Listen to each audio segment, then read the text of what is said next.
신인간혁명 27권 이케다 다이사쿠 구도. 그러한 와중에 할아버지가 입회하고 스가야마도 신심을 시작했다.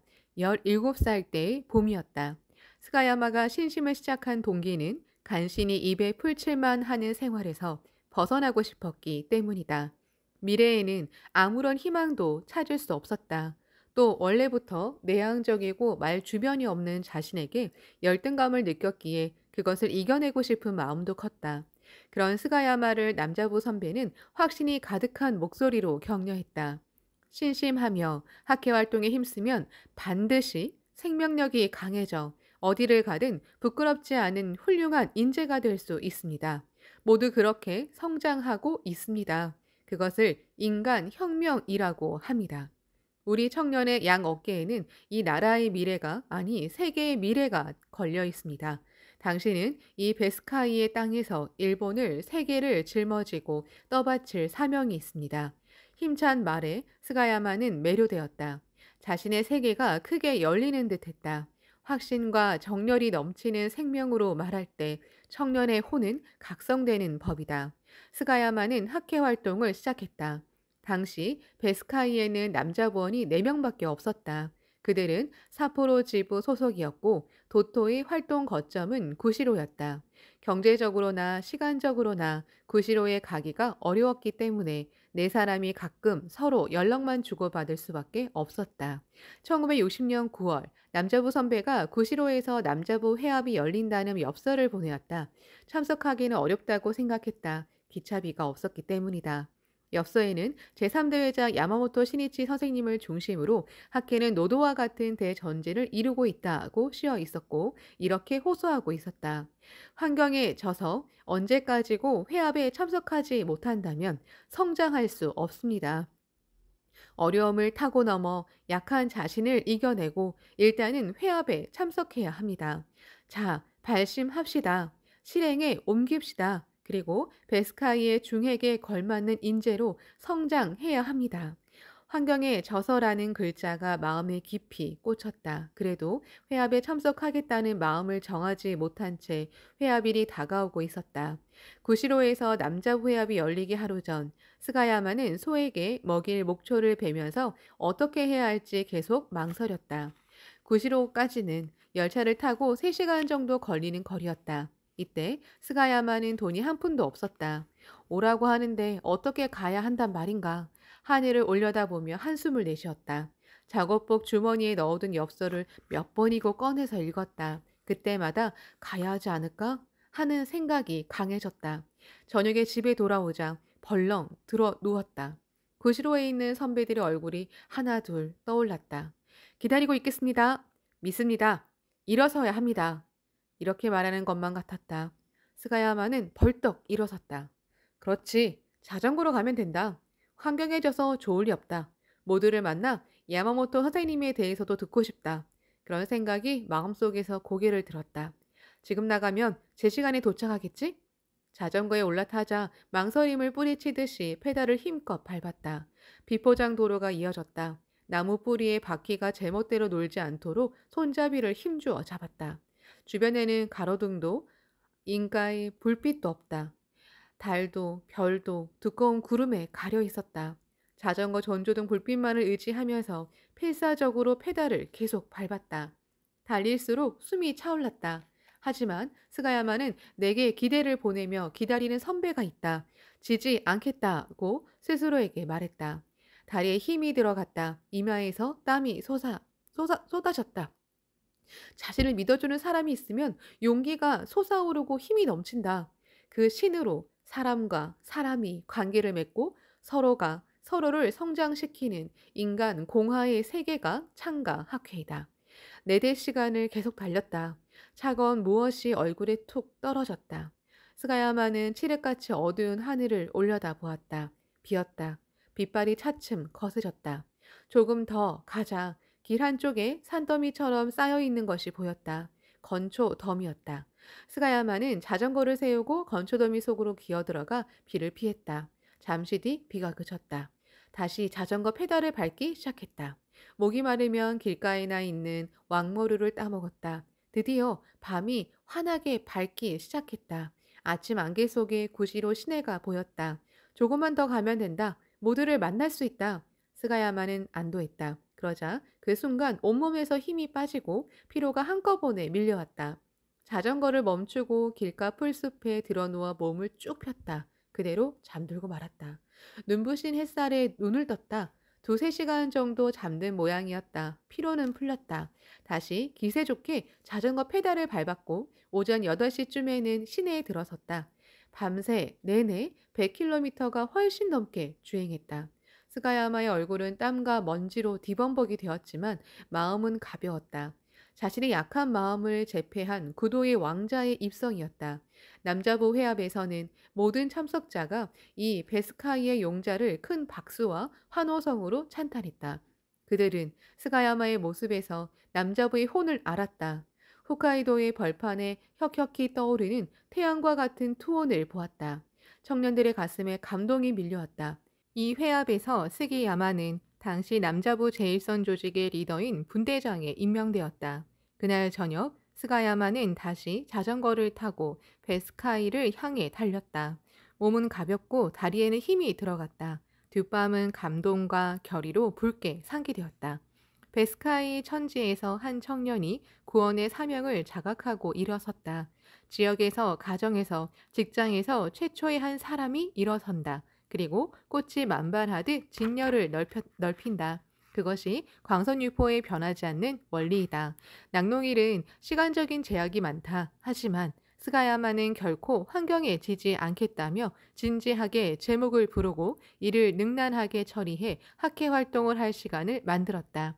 낙농가의 아침은 이르다. 오전 5시에는 축사를 청소하고 소에게 배합 사료를 먹인 뒤 젖을 짜고 목초를 먹인다.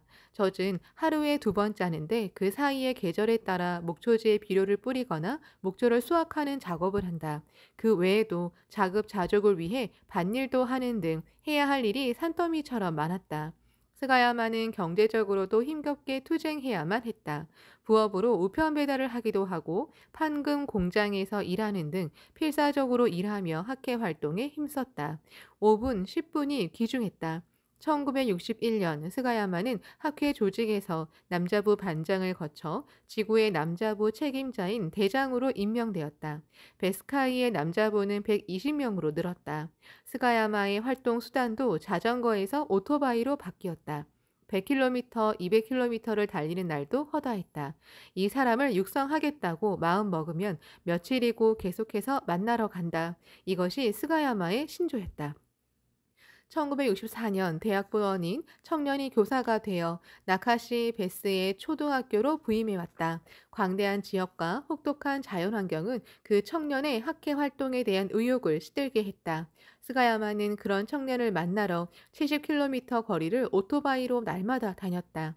대화를 지속한 지 일주일째가 되던 날 회합을 마치고 청년의 집으로 달려갔다. 문을 두드려도 대답이 없었다. 어차피 왔으니 기다리자. 현관 앞에 앉아 어서를 펼쳤다. 계절은 4월이다. 주위에 눈이 남아있을 정도로 바깥 공기는 아직 살을 애는 듯이 차가웠다. 교사인 청년은 이미 잠들어 있었다. 몇 시간이 흘렀다. 청년은 잠에서 깨어나 창문으로 현관을 보았다. 하얀 입김을 내뿜으며 앉아있는 사람의 모습이 보였다. 깜짝 놀랐다. 스가야마였다. 추운데 기다리고 있었다니. 스가야마 씨! 자기도 모르게 소리쳤다. 그 눈에 눈물이 흘렀다. 두 사람은 대화를 나눴다. 스가야마의 정성과 진지함에 감동한 청년은 기운을 내서 일어섰다. 불꽃 같은 정열이 얼어붙은 벗의 마음을 녹인다.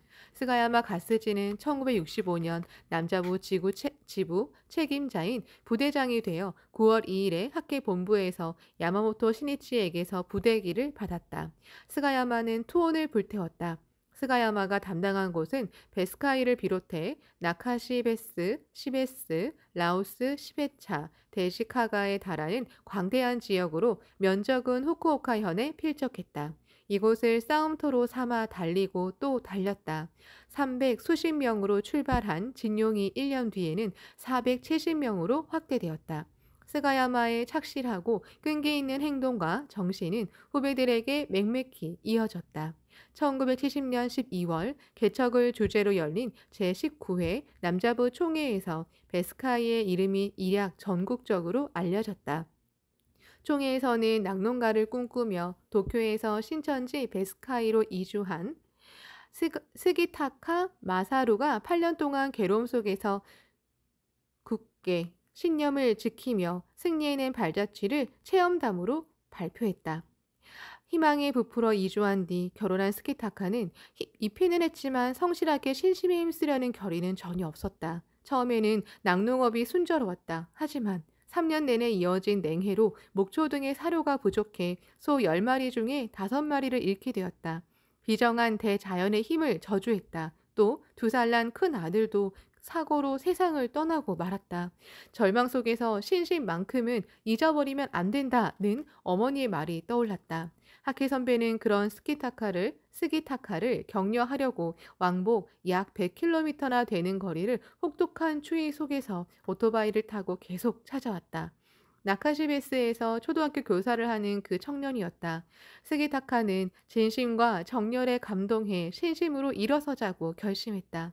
농장을 다시 일으키기 위해 끊임없이 기원하고 노력과 연구를 거듭했다.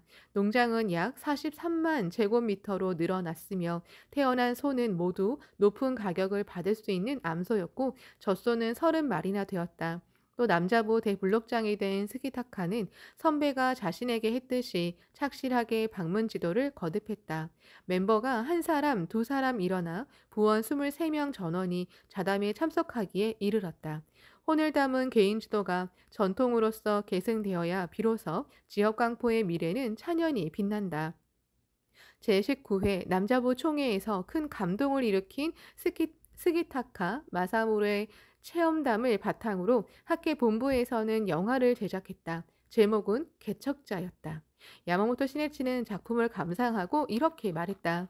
베스카이에서 이렇게 굉장한 체험이 탄생한 배경에는 모두를 격려하고 지도한 신심의 개척자가 반드시 있을 것입니다. 시네치의 시선은 음지에서 묵묵히 벗을 지킨 리더에게 향했다. 그 신심의 개척자가 바로 스가야마 가스지였다. 시네치는 만감을 담아 실현의 길을 열고 나아간 스가야마의 감투를 찬탄하는 글을 서적에 적어 증정했다. 시네치의 격려에 스가야마는 눈물을 흘렸다. 이런 나에게까지 신경 써 주시면서 상찬하고 격려해 주시다니 선생님에게 보답하고 싶다. 지역 사람들에게 더욱더 신심의 실증을 나타내고 싶다. 지역에서 모범이 되는 충실한 낙농 경영을 하자. 그렇게 결의했지만 모든 설비를 새롭게 정비하기에는 자금이 턱없이 부족했다. 빚을 내면 자신의 목을 조르는 격이 된다. 농촌을 떠나게 된 사람 대부분은 과도한 투자로 떠안은 빚 때문에 그렇게 되었다. 스가야마는 얼마 안 되는 자금을 최대한 활용하기 위해 축사도 저장탑도 모두 자신의 손으로 만들기로 했다. 할아버지가 조림한 원목을 벌채하는 일부터 제재와 가공, 건축 등을 혼자 힘으로 익히면서 작업을 시작했다. 주위 사람들은 기이하다는 눈빛으로 스가야마를 바라보았다. 공기도 얼어붙을 듯한 심한 추위에도 벗을 격려하기 위해 오토바이를 타고 벌판을 뛰어다니던 스가야마에게는 건설 작업이 고생으로 느껴지지 않았다. 진실한 신앙으로 생명을 단련한 사람은 인생과 사회의 여러 국면에서 놀랄 만큼 큰 힘을 발휘한다. 홋카이도에서 청춘을 보낸 니토베 이나조가 신념을 담아 이렇게 말했다. 인생은 강인함을 기르고 또 추구하는 훈련이다. 건설의 망치 소리는 기분 좋은 리듬을 연주하면서 희망의 고동이 되어 베스카이의 천지에 울려 퍼졌다.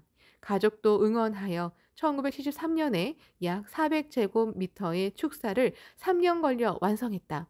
스가야마는 축사에 이어서 저장탑과 블록 구조로 된 2층 집을 완성했다. 농기구도 중고를 구입해 직접 수리하면서 사용했다. 사료도 자급할 수 있도록 노력해 목초를 연구하고 영양가가 높은 풀을 길렀다. 멋지게 흑자 경영을 달성했다. 기이하다는 표정으로 바라보던 사람들의 시선이 감탄과 경의의 눈으로 변했다. 개간도 진척되어 60만 제곱미터의 목초지를 가지게 되었고 처음에는 몇 마리밖에 되지 않던 소가 착유우 새끼를 낳고 난 뒤 젖을 내는 소 50마리, 육성 후, 이후, 직후의 송아지 또는 비육 단계 이전까지 상태에 있는 소 20마리로 늘었다. 또 우유의 위생 관리에도 노력을 거듭해 우수상까지 받기에 이른다.